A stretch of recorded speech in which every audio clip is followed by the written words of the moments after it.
اعوذ باللہ من الشیطان الرجیم بسم اللہ الرحمن الرحیم۔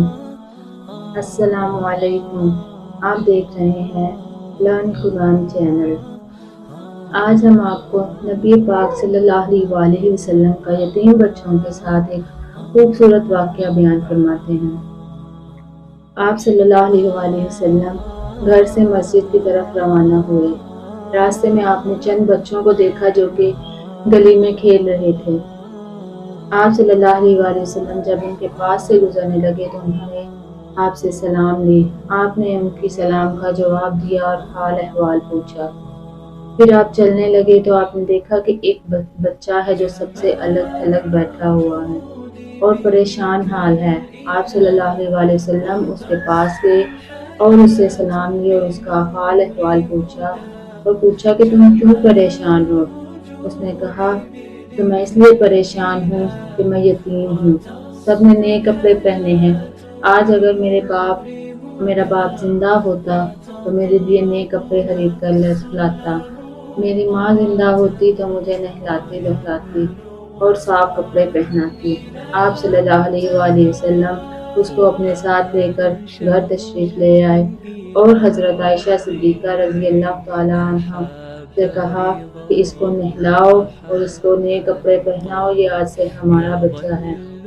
حضرت عائشہ صدیقہ نے ان کو نئے کپڑے پہنائے اور آپ صلی اللہ علیہ وسلم اس کو لے کر دوبارہ اسی گلی سے گزرنے لگے۔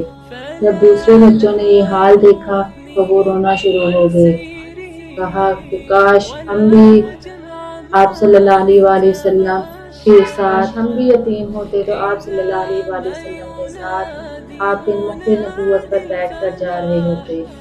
آپ صلی اللہ علیہ وسلم اس کو لے کر مسجد کی طرف روانہ ہوئے۔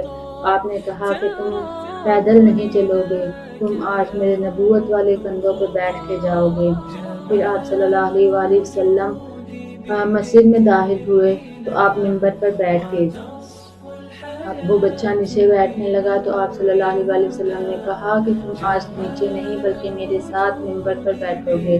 پھر آپ صلی اللہ علیہ وسلم نے اپنا دست شفقت اٹھایا اور اس بچے کے سر پر رکھا اور سب سے مخاطب کر کے فرمایا کہ جو بھی یتیم کی پرورش کرے گا، اس کے ساتھ حسن سلوک سے پیش آئے گا، محبت سے پیش آئے گا، جتنے بال اس کے ہاتھ کے نیچے آئیں گے اتنی اس کو نیکیاں ملیں گی۔ یہ تھا نبی پاک صلی اللہ علیہ وسلم کی یتیم بچوں کے ساتھ محبت۔ پاک سے دعا ہے کہ ہمیں بھی آپ صلی اللہ علیہ وسلم کی طرح دوسروں کے ساتھ حسن سلوک سے پیش آنے کی توفیق عطا فرمائے۔ آمین۔ وما علینا الا البلاغ المبین۔ السلام علیکم ورحمۃ اللہ وبرکاتہ۔ صلو علی الحبیب صلی اللہ تعالی علی محمد صلی اللہ علیہ وسلم۔